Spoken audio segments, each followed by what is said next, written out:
Good evening बच्चों, omega pro classes में मैं एम झा सर फिर से आप सभी का स्वागत करते हुए क्लास 11th के जितने भी बच्चे हैं उनको मैंने लास्ट वीडियोज में बताई थी कि मॉलिक्यूलर ऑर्बिटल का फॉर्मेशन कैसे होता है, मॉलिक्यूलर ऑर्बिटल कितने प्रकार के होते हैं।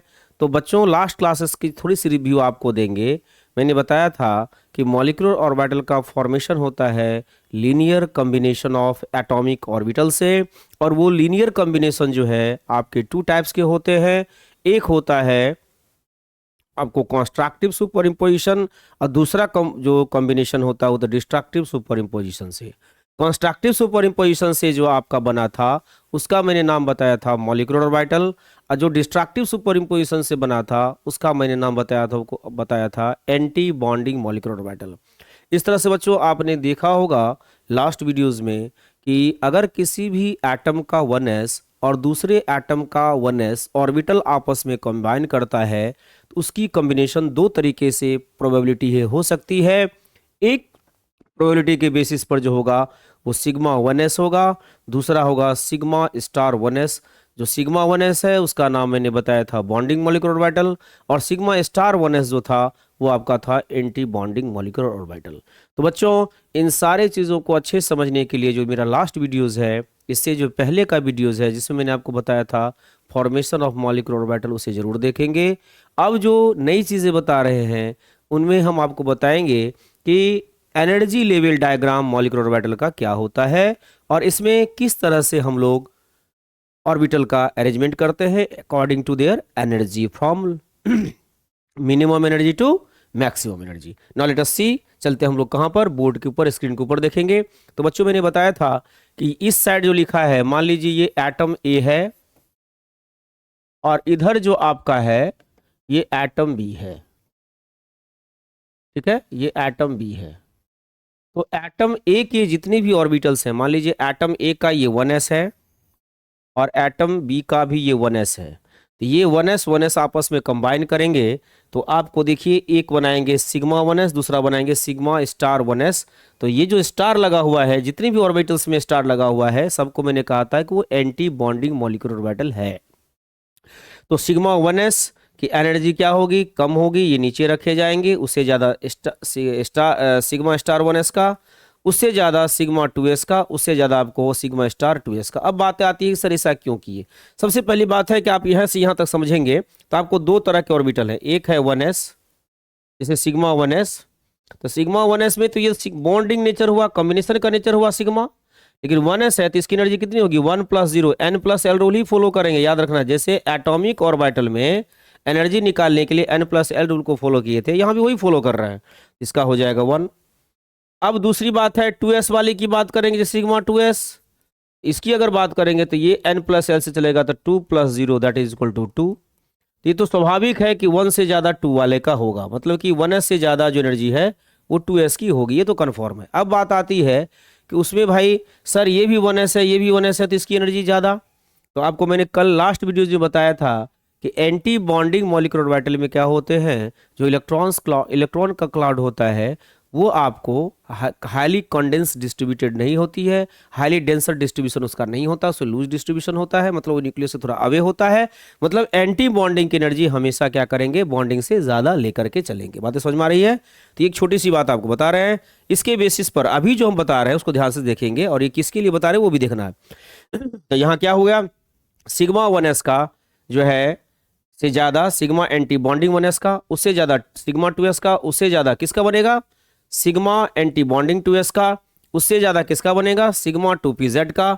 उसके बाद क्या है, पाई 2px बराबर मैंने लिखा है यहाँ पाई 2py, मतलब इस अगर बॉन्डिंग में px और py बन रहा है और मॉलिक्यूलर ऑर्बिटल, तो दोनों की एनर्जी आपस में बराबर होगी, उससे ज़्यादा एंटी बॉन्डिंग का होगा। वही मैंने एक सीरीज बताया है, ध्यान से देखेंगे। तो ये लोअर टू क्या है, आपको हायर एनर्जी लेवल, ये एग्जाम में पूछ भी देता है। ये एनर्जी लेवल डायग्राम हो गया। अगर देखा जाए तो ये एनर्जी का एक क्रम है, कहाँ से कहाँ तक, लोअर से मैक्सिमम तक, मतलब कि मिनिमम से मैक्सिमम एनर्जी तक। ये जो डायग्राम बताए हैं, ये डायग्राम सिर्फ O2 और F2 मॉलिक्यूल्स के लिए मैंने बताया है। रेस्ट जितने भी मॉलिक्यूल जैसे Li2 हो गया, Be2 हो गया, B2 हो गया, C2 हो गया, N2 हो गया, इन लोगों के लिए कौन से ऑर्बिटल्स का इस्तेमाल करें, क्या चेंजेस आएंगे उसको भी भाई बताऊंगा। तो इसी को एनर्जी लेवल डायग्राम को मैंने एक जनरल वे में आपको इस तरह से लिखा है, सिग्मा एस से ज़्यादा जो है सिग्मा एंटी बॉन्डिंग 1s का, उससे ज़्यादा सिग्मा 2s का, उससे ज़्यादा सिग्मा एंटी बॉन्डिंग का, उससे ज़्यादा सिग्मा 2pz का, उससे ज़्यादा 2p पाई 2px बराबर पाई 2py, ये दोनों आपस में बराबर हैं। यहाँ एक ध्यान से एक चीज़ को पकड़ना होगा कि इसमें जब कहीं भी इलेक्ट्रॉन का डिस्ट्रीब्यूशन करेंगे तो हुंस रूल को फॉलो करेंगे, जहाँ भी एनर्जी बराबर आती है, ठीक है ना, क्योंकि वो डिजेनरेट ऑर्बिटल्स होते हैं। डिजेनरेट ऑर्बिटल्स में इलेक्ट्रॉन 1 बाय 1 जाता है, क्लियर है ना, हुंस रूल में पढ़े थे एटॉमिक स्ट्रक्चर में, एकदम सेम बातें हैं, कोई बड़ी चीज़ें नहीं है। जिस तरह से आप इलेक्ट्रॉन का डिस्ट्रीब्यूशन किए थे एटॉमिक ऑर्बिटल में, वैसे ही इलेक्ट्रॉन का डिस्ट्रीब्यूशन मॉलिक्यूलर ऑर्बिटल में भी आप लोग करेंगे, ठीक है। उससे ज़्यादा देखिए ये जो है ये बॉन्डिंग है, तो बॉन्डिंग ज़्यादा एंटी बॉन्डिंग का, तो पाई एंटी बॉन्डिंग 2px और पाई एंटी बॉन्डिंग 2py का बराबर होगा, और सिग्मा एंटी बॉन्डिंग 2pz सबसे ज़्यादा, क्योंकि ये इंटरन्यूक्लियर के एक्सिस के अलोंग है। इंटरन्यूक्लियर के एक्सिस के अलोंग जितना ज़्यादा बॉन्ड फॉर्मेशन की टेंडेंसी होती है, ये भी बात दिमाग में रखना है, उससे ज़्यादा इलेक्ट्रॉन के रिपल्सन का भी टेंडेंसी ज़्यादा, डिस्ट्रक्टिव जितना ज़्यादा होगा उतना ही कंस्ट्रक्टिव भी होगा, मतलब दोनों मैक्सिमम रहते हैं। तो जहाँ कंस्ट्रक्टिव होता है उसकी एनर्जी कम हो जाती है, और जहाँ डिस्ट्रक्टिव सुपरपोजिशन होता है उसकी एनर्जी क्या हो जाती है, ज़्यादा हो जाती है। तो ये मैंने बताया आपको O2 और F2 के लिए। अब क्या है मान लीजिए अगर आपके मॉलिक्यूल्स, तो इसी डायग्राम में थोड़ा चेंज कर देना है, कोई नया चीज़ हम आपको नहीं बताने वाले हैं। यहाँ से यहाँ तक सारा चीज़ सेम रहेगा। देखिए फॉर N2 बता रहे, ध्यान देना है इसमें, for N2 C2 B2 Li2, है ना, कोई दिक्कत। ये जितने भी आपको मॉलिक्यूल्स दिखाई दे रहे हैं, इन सब के केसेस में अगर आप करेंगे, ध्यान देना है, तो इन सब के केसेस में एक थोड़ा सा चेंजेस आएगा, ठीक है। इस सब के केसेस में एक चेंजेज आएगा, जैसे Be2, इन सब के केसेस में एक चेंजेज आएंगे, उसको ही बता रहे हैं क्या चेंज आएगा, ध्यान से दिखना है। ये सिग्मा 1s जो है ये तो रहेगा ही, सिग्मा एंटी बॉन्डिंग 1s, जैसे यहाँ जो क्रम लिखे हैं वही क्रम रहेगा, कोई नया चीज़ इसमें परिवर्तन नहीं करने की जरूरत है। 1s, उसके बाद आपको हो जाएगा sigma 2s, sigma anti bonding 2s, यहाँ थोड़ा सा चेंज करना है। यहाँ पर क्या होता है, सिग्मा 2pz का जो एनर्जी है ये इससे थोड़ा बड़ा हो जाएगा, मतलब यहाँ लिखेंगे पाई 2px बराबर पाई 2py, इससे बड़ा हो जाएगा मेरा कौन सा, सिग्मा वाला, सिग्मा 2pz, और रेस्ट जो पोर्शन है pi anti bonding 2px that is equal to pi anti bonding 2py, और सबसे बड़ा हो जाएगा आपका सिग्मा एंटी बॉन्डिंग 2pz। आपने क्या देखा, दोनों को ध्यान से देखिए, दो अरेंजमेंट को, आपको एक छोटी सी डिफरेंस दिखाई देगी। कहाँ डिफरेंस दिखाई दे रहा है, बस इसको हम अंडरलाइन करेंगे, अभी एक दूसरे कलर से इसको अंडरलाइन कर रहे हैं, थोड़ा ध्यान से देखेंगे, उसमें आपको एक छोटा सा डिफरेंस दिखाई देगा, उसको मैं अंडरलाइन कर रहा हूँ। यहाँ से यहाँ तक देखिए ध्यान से, यहाँ से यहाँ तक में थोड़ा सा डिफरेंस दिखाई देगा, और सारी बातें सिमिलर है। आप देखिए यही क्या हुआ, इसमें सिग्मा 2pz क्या था, पहले था, यहाँ देखिए क्या हो गया, पाई 2px जो है सो वो पहले आ गया, देख रहे हैं ना, ये देखिए, और सिग्मा 2pz जो है सो क्या हो गया, पीछे आ गया, मतलब उसके आगे आ गया, क्लियर है ना। तो एक छोटा सा डिफरेंस है, इसको दिमाग में रखने ट्रिक भी है, मतलब कि सारा चीज यहाँ से यहाँ तक का क्रम देखेंगे तो सिमिलर है, यहाँ से यहाँ तक का, सिर्फ सिग्मा 2pz जो है जो यहाँ पहले था ये पाई 2px से थोड़ा आगे निकल जाएगा, पाई 2px और पाई 2py पे आपको पीछे आ जाएगा। बातें समझ में आ रही है, तो ये दिमाग में रखना है। बच्चे कंफ्यूज कर जाते हैं, क्या करते हैं कि सब के लिए एक ही तरह का अरेंजमेंट, एक ही तरह का एनर्जी लेवल डायग्राम बना देते हैं, तो वो नहीं करना है। O2 F2 का ये जो बताया है ना, ये किसके लिए है, O2 एंड F2 के लिए एनर्जी लेवल डायग्राम है। दूसरे एलिमेंट्स के लिए जो कर रहे हैं उस पर थोड़ा सा ध्यान देना है, उसमें जब परिवर्तन करेंगे तो क्या हो जाएगा, थोड़ा समझना है इसको भी, ठीक है। मतलब क्या है कि यहाँ जो होगा सिग्मा 1s, उससे बड़ा हो जाएगा सिग्मा एंटी बॉन्डिंग 1s, उससे बड़ा हो जाएगा सिग्मा 2s, उससे बड़ा हो जाएगा सिग्मा एंटी बॉन्डिंग 2s, और यहाँ चेंज हो जाएगा, मैंने यहाँ कहा था, यहाँ हो जाएगा पाई 2px बराबर पाई 2py, ये बराबर हो जाएंगे, और इससे थोड़ा सा बड़ा हो जाएगा कौन सी आपका सिग्मा 2pz, ठीक है, इनसे बड़ा हो जाएंगे पाई एंटी बॉन्डिंग 2px, ये सिमिलर रहेगा जैसे O2 में था वही रहेगा, इसके बाद पाई एंटी बॉन्डिंग 2py, और इनसे बड़ा हो जाएगा सिग्मा एंटी बॉन्डिंग 2pz। ये दिमाग में रखना है, इस तरह का ऑर्डर चलेगा, क्लियर है ना। मतलब अगर ध्यान से देखा जाए तो ये ऑर्बिटल जो है, ये ऑर्बिटल हो गया, देखिए एक एक ऑर्बिटल बन रहा है यहाँ पर, ये एक ऑर्बिटल है, और इनके लिए आपको दो ऑर्बिटल्स आएंगे, दो ऑर्बिटल आएंगे, इनके लिए एक ऑर्बिटल आएंगे, फिर इनके लिए भी दो ऑर्बिटल आएंगे, क्लियर है। और इनके लिए सिर्फ एक ऑर्बिटल आएंगे। क्लियर है ना, समझ में आ रहा है। तो यहाँ आपने क्या देखा कि सिर्फ यहाँ चेंजेज आया है, ये जो है ना ये पोर्शन इसमें चेंज आया है। अब देखिए दोनों को ध्यान से देख लीजिए, बैक होइए, यहाँ देखिए यहाँ क्या है सिग्मा 2pz है, उसके ऊपर है पाई 2px बराबर पाई 2py। यहाँ देखिए क्या हो गया पाई 2px और पाई 2py नीचे है, उसके ऊपर सिग्मा 2pz हो गया, यही डिफरेंसेस हुआ। ठीक है, अगर देखा जाए एक एटम 1 का जैसे 1s है तो इसका एक ऑर्बिटल ये हो गया, एक ऑर्बिटल ये, दूसरे एटम का जो है ये 1s है, दोनों कंबाइन करके ये बनाया। उसी तरह से 2s वाली बात करेंगे तो 2s के लिए भी ये बना, एक इधर बना, ध्यान से देखिएगा थोड़ा सा।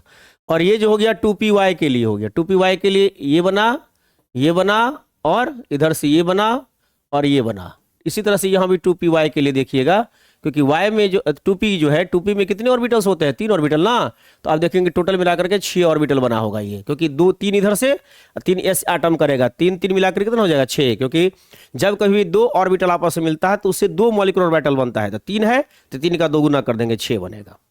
ठीक है, समझ में आ गई। तो ये जो बता रहे हैं ये किसके लिए है, ये आपको फॉर किसके लिए कौन मॉलिक्यूल के लिए है, Li2 के लिए है, B2 के लिए है, C2 के लिए है, N2 के लिए है ना, Be2 के लिए है, इन सब मॉलिक्यूल्स के लिए ये चीज ये फॉर्मूला चलेगा। क्लियर है ना, ध्यान देना है इस पर, इसको घबराने की इसमें जरूरत नहीं है। ठीक है, अब देखिए ये तो एनर्जी लेवल डायग्राम हुआ।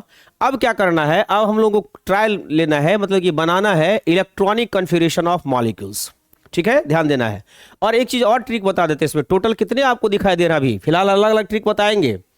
अभी अगर देखिएगा तो टोटल कितने ऑर्बिटल दिखाई दे रहे हैं, देखिए तो 1 2 3 4 5 6 7 8 9 10 ऑर्बिटल है। और एक ऑर्बिटल में मैक्सिमम कितने इलेक्ट्रॉन रहता है, जल्दी बताएंगे। एक ऑर्बिटल में मैक्सिमम कितने इलेक्ट्रॉन रहता है आपका, 2 ना। इसका मतलब ये अभी जो बता रहे हैं उन सारे मॉलिक्यूल्स पर लागू हो जाएंगे जिसमें मैक्सिमम इलेक्ट्रॉन की संख्या 20 हो। अगर उससे ज्यादा होगा तो क्या करेंगे, उसका भी एक ट्रिक बताएंगे। ठीक है, समझना है उसको। एक से छोटा सा एग्जांपल अभी लेकर के चलेंगे, क्वेश्चन के रूप में देखेंगे इसको। जैसे आपको क्वेश्चन दे दिया, मैं वैसा ही मॉलिक्यूल देगा जिसमें कि मैक्सिमम कितना इलेक्ट्रॉन हो, 20 इलेक्ट्रॉन्स हो। ठीक है ना, जैसे क्वेश्चन दे दिया जाएगा फाइंड इलेक्ट्रॉनिक कन्फिग्रेशन ऑफ, मान लीजिए मैंने दिया O2। ठीक है, ये O2 दे दिया, तो यहां जैसे ये इलेक्ट्रॉनिक कन्फिग्रेशन लिखते समय सारा कॉन्सेप्ट एटॉमिक, किसी भी एटम का जो इलेक्ट्रॉनिक कन्फिग्रेशन लिख रहे थे ना, सेम उसी तरह का कॉन्सेप्ट यहां भी इस्तेमाल करेंगे, इसमें कहीं कोई दो राय नहीं है। अब इसका जब इलेक्ट्रॉनिक कन्फिग्रेशन लिखेंगे, ध्यान से देखना है, तो ये O2 है, O2 में टोटल इलेक्ट्रॉन कितना हो जाएगा 8 2 जा 16, क्योंकि एक एटम ऑक्सीजन का एटॉमिक नंबर कितना होता है 8, तो 2 और एटम से बना हुआ है नहीं ऑक्सीजन मॉलिक्यूल, तो 8 2 जा 16। अब इसका जब अरेंजमेंट करेंगे तो आपके दिमाग में है कहां से अरेंजमेंट करेंगे, सिग्मा 1s, ये 1s है, तो 1s मतलब एक s ऑर्बिटल में एक s ऑर्बिटल है, तो उसमें एक ही बॉक्स रहता है, 2 इलेक्ट्रॉन को दे दीजिए। उसके बाद लिखेंगे sigma anti bonding to 1s, sigma anti bonding 1s, इसमें भी 2 दे दीजिए, 2 2 4 हो गया, 16 × 12, अभी 12 बचा हुआ है, 4 हो गया है। उसके बाद लिखिए sigma 2s, 2 electron, sigma anti bonding 2s, 2 electron, count करते जाना है। देखिए 2 2 4 2 6 2 8 हो गया आपका। ठीक है, अब क्या करना है, एकदम एनर्जी लेवल के आधार पर बढ़ते भी जाना है, एनर्जी का क्रम भी सजा दिए। अब यहां देखिए मैंने क्या बताया था कि ऑक्सीजन के केसेस में सिग्मा एंटी बॉन्डिंग 2s के बाद जो आता है सिग्मा 2pz आता है। तो जेड में कितने इलेक्ट्रॉन देंगे हम लोग, एक और, क्योंकि जेड तो px एक और एक बॉक्स, py एक बॉक्स, pz एक बॉक्स में कितने इलेक्ट्रॉन डालते हैं आप लोग 2, तो यहां भी 2 इलेक्ट्रॉन डाल दीजिए। अब काउंट कर लीजिए 2 2 4 2 6 2 8 2 10 हो गया। अब इसके बाद जो हो जाएगा ये होगा पाई 2px, ये बराबर है पाई 2py। तो यहां थोड़ा सा कहेंगे आप, थोड़ा संभलेंगे यहां पर, क्योंकि ये दोनों जो ऑर्बिटल है यहां से यहां तो जो देख रहे हैं दोनों की एनर्जी बराबर है। इलेक्ट्रॉन कितने बचे हुए हैं आपके, 10 इलेक्ट्रॉन का डिस्ट्रीब्यूशन हो चुका है, 6 बचा हुआ है। तो अब ये नहीं सोचना है कि 2 इसमें 2 इसमें सर कर दे, ऐसा कुछ नहीं करेंगे। जब डिजेनरेट ऑर्बिटल्स आ जाएं, मतलब ऐसी ऑर्बिटल्स जिसकी एनर्जी बराबर हो, वहां हुंड्स रूल को फॉलो करते हुए 1 1 इलेक्ट्रॉन को ले जाएंगे। तो पहले इस पर 1 इलेक्ट्रॉन डाले, 10 1 11 1 12, सेम स्पिन में, अब ऑपोजिट स्पिन में 12 13, और ये क्या हो गया 14 इलेक्ट्रॉन का डिस्ट्रीब्यूशन, मतलब यहां इस पर भी 2 इलेक्ट्रॉन, इस पर भी 2 इलेक्ट्रॉन आ गया। इस तरह से जो बताए थे ना हुंड्स रूल में, इलेक्ट्रॉन का रिप्रेजेंटेशन एरो के थ्रू, हाफ एन एरो के थ्रू, उसे कर देंगे। ठीक है, अब इसके बाद जो आएगा देखिए 2 2 4 2 6 2 8 2 10 2 12 2 14 हो गया। क्लियर है। अब यहां पर जो लेंगे हम लोग तो यहां स्टार्ट हो जाता है पाई एंटी बॉन्डिंग 2px बराबर पाई एंटी बॉन्डिंग 2py। अब आपके पास जो है मात्र 2 ही इलेक्ट्रॉन है। देखिए बच्चे क्या करते हैं, 2 इलेक्ट्रॉन फटाफट इसमें 2 रख, क्योंकि एक ऑर्बिटल 2 रहता है ना, तो यहां फटाक से आप 2 रख देते, लेकिन ऐसा नहीं करना है, क्योंकि अगर फटाक से करेंगे तो आपके क्वेश्चन सटाक से गड़बड़ हो जाएगा। समझ में है? थोड़ा संयमित रहना है। जहां कहीं भी सिमिलर एनर्जी वाले ऑर्बिटल्स होंगे, डिजेनरेट ऑर्बिटल्स होगा, वहां हुंड्स रूल मस्ट है फॉलो करेंगे। मतलब आपके पास 2 ही इलेक्ट्रॉन है, तो 1 इलेक्ट्रॉन आप इसमें रखेंगे और 1 इलेक्ट्रॉन आप इसमें रखेंगे। समझ में आ गई बातें?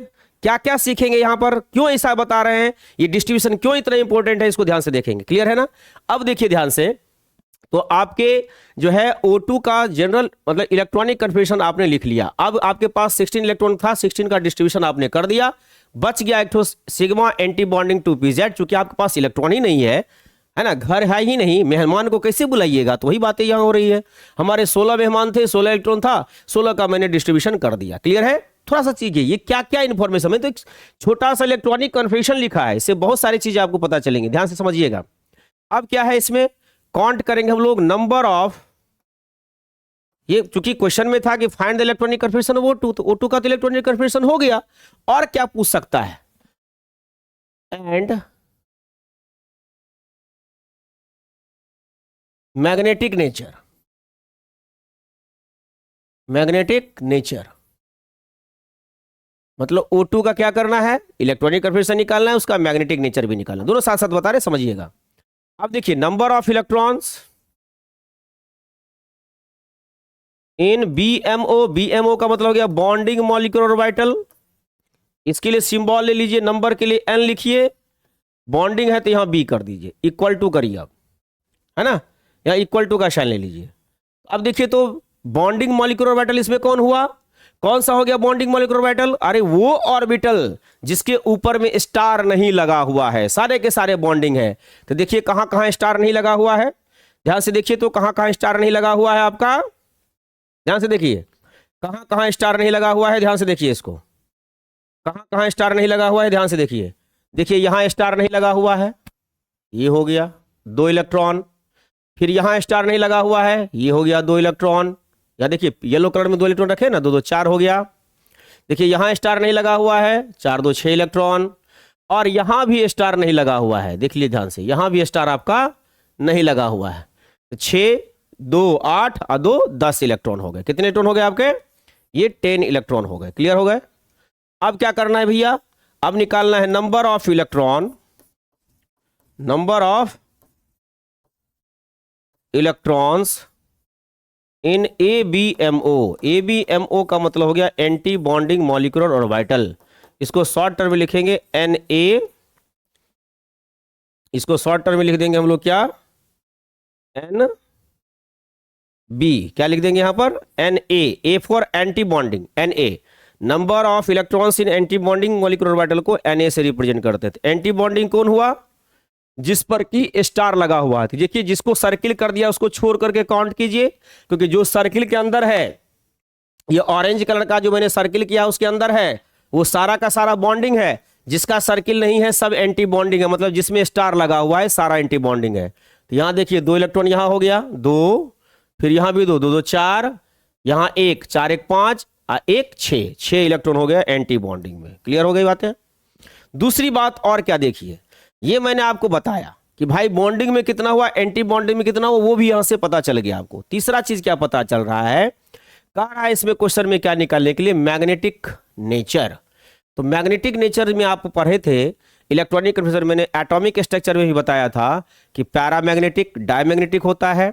तो यहां देखिए क्या इस O2 में कोई ऐसा ऑर्बिटल है जिसमें कि इलेक्ट्रॉन पेयर्ड अप नहीं है, आपको दिखाई देंगे 2 ऑर्बिटल ऐसा है जिसमें इलेक्ट्रॉन पेयरिंग में नहीं है, मतलब अनपेयर्ड इलेक्ट्रॉन है। देखिए ध्यान से, यहां देखिए पाई एंटी बॉन्डिंग 2px में 1 इलेक्ट्रॉन, पाई एंटी बॉन्डिंग 2py में भी 1 इलेक्ट्रॉन, मतलब इसमें 2 होना चाहिए था, सिर्फ 1 ही है, मतलब ये अनपेयर्ड है। इसमें 2 होना चाहिए था, सिर्फ 1 ही है, इसका मतलब अनपेयर्ड इलेक्ट्रॉन है। तो इसमें अगर देखेंगे तो नंबर ऑफ अनपेयर्ड इलेक्ट्रॉन जो निकल रहा है, नंबर ऑफ अनपेयर्ड इलेक्ट्रॉन्स की संख्या जो निकल रही है वो आपको 2 निकल रहा है। ध्यान से देखिएगा, एक यहां निकल रहा है एक ठो, और एक ठो यहां निकल रहा है। ये 1 मैंने ले लिखा है, इसको एक 1 नहीं पढ़ना है, ये सिंबल है इलेक्ट्रॉन का, ठीक है। तो इस तरह से 2 ठो अनपेयर्ड इलेक्ट्रॉन निकल रहा है। अगर 2 अनपेयर्ड इलेक्ट्रॉन है तो देयरफॉर जो आपका 2 क्या, एक भी अनपेयर्ड इलेक्ट्रॉन हो अगर मिल जाए किसी मॉलिक्यूल में तो वो पैरामैग्नेटिक होगा। अनपेयर्ड इलेक्ट्रॉन एक भी नहीं है तो वो डायमैग्नेटिक हो जाएगा, ठीक है। नंबर ऑफ अनपेयर्ड इलेक्ट्रॉन 2 है, देयरफॉर O2 इज पैरामैग्नेटिक। कैसा हो जाएगा? पैरामैग्नेटिक, मैग्नेटिक, ठीक है। ये इसका पैरामैग्नेटिक नेचर हो गया, क्लियर है। अब बात है कि सर आप इसको और इसको क्यों निकालें, इसकी क्या आवश्यकता है? बच्चों ध्यान देना है, इसी के हेल्प से मैं आपको एक चीज बताऊंगा, इस दोनों के हेल्प से। उसको हम लोग कहते हैं बॉन्ड ऑर्डर, इसको कहते हैं बॉन्ड ऑर्डर। ये बॉन्ड ऑर्डर शॉर्ट टर्म इसको B.O पढ़ा जाता है। ये बॉन्ड ऑर्डर क्या होता है, इससे क्या पता चलेगा? इससे आपको पता चलेगा कि भाई ये जो O2 है क्या ये स्टेबल है या अनस्टेबल है, ये सब चीजें पता चल जाएगी। ये जो बॉन्ड ऑर्डर शब्द है उसको ध्यान से देखिएगा, ये बॉन्ड ऑर्डर क्या होता है, बातें समझ में आ रही है कि नहीं आ रही है? ये बॉन्ड ऑर्डर क्या होता है? बॉन्ड ऑर्डर, ठीक है, इसको शॉर्ट टर्म में पढ़ते हैं B.O। ये होता है half of the differences,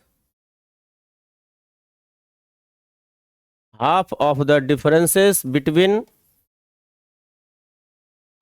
differences between number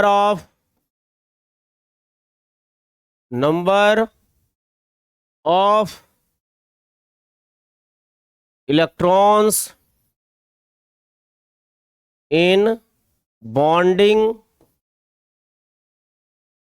and anti-bonding molecular orbital, anti-bonding molecular orbital, anti-bonding molecular orbital, याद रखना है इसमें, क्लियर है। तो देखिए यहां जो बॉन्ड ऑर्डर का फॉर्मूला हो जाएगा B.O, ये इक्वल टू का हाफ मतलब 1/2 into NB minus Na। Nb क्या है? यह है number of electron in bonding molecular orbital, और Na क्या है? Number of electron in anti bonding molecular orbital. तो अभी जो आप ऑक्सीजन O2 का देखे थे बच्चों, ध्यान से देखिए, तो number of electron in bonding molecular orbital कितना निकला? 10, और एंटी बॉन्डिंग में कितना निकला? 6। तो इसके बेसिस पर अगर हम यहां पर बॉन्ड ऑर्डर निकालेंगे, therefore bond order of O2 ये इक्वल टू निकालेंगे तो 1/2 इंटू 10 माइनस 6, क्योंकि बॉन्डिंग में 10 था, that is equal to 4/2, that is equal to कितना हो जाएगा आपका 2। बॉन्ड ऑर्डर कितना निकला इसका? 2।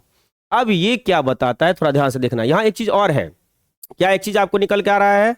यहां मैं आपको बता दूं कि यहां Nb जो है ये ग्रेटर है Na से, मतलब नंबर ऑफ इलेक्ट्रॉन जो बॉन्डिंग मॉलिक्यूलर ऑर्बिटल में है वो एंटी बॉन्डिंग से ज्यादा है, तो देयरफॉर मॉलिक्यूल जो हो जाएगा आपका स्टेबल हो जाएगा। क्या हो जाएगा? मॉलिक्यूल आपका स्टेबल हो जाएगा। ध्यान से समझना है, क्लियर है ना। तो इस तरह की बातें आपको दी जा सकती है क्वेश्चंस में कि भाई कोई भी मॉलिक्यूल दे देगा, कोई रेडिकल दे देगा और कहेगा कि उसका क्या करें, आप बॉन्ड ऑर्डर निकालें, उसके मैग्नेटिक प्रॉपर्टीज को बतावें, क्या वो स्टेबल है या अनस्टेबल है वो भी बतावें। तो एक कंडीशंस आपको बताएंगे कि ये कब स्टेबल होगा कब अनस्टेबल होगा वो भी आपको बताएंगे, ठीक है। थोड़ा देखिए ध्यान से, ठीक है। 3 केसेस आएगा, अब देखिए केसेस बता रहा है। केसेस में पहला, इफ Nb, अच्छा से, if Nb greater than Na, मतलब कि नंबर ऑफ इलेक्ट्रॉन जो है ये बॉन्डिंग मॉलिक्यूलर ऑर्बिटल में क्या हो जाए आपका, ज्यादा हो जाए एंटी बॉन्डिंग मॉलिक्यूलर ऑर्बिटल से, ठीक है। तो क्या होगा? Molecule is stable, molecule is stable, इससे मॉलिक्यूल जो होगा आपका स्टेबल होगा। दूसरा केस, केस नंबर 2, दूसरा केस क्या है?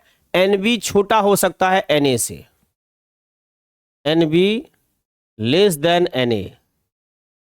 इस केसेस में क्या होगा, मतलब कि एंटी बॉन्डिंग में ज्यादा इलेक्ट्रॉन है, अब बॉन्डिंग में क्या है आपको कम इलेक्ट्रॉन है, तो इसका मतलब मॉलिक्यूल स्टेबल नहीं है। तो molecule is not stable, molecule is not stable, stable में स्टेबल नहीं होगा।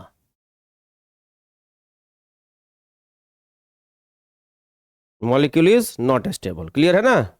मॉलिक्यूल क्या है इसमें? नॉट स्टेबल, ठीक है। तीसरा केस, अगर NB बराबर आपका Na आ जाए तो इस केसेस में भी जो होगा आपको मॉलिक्यूल स्टेबल नहीं होगा।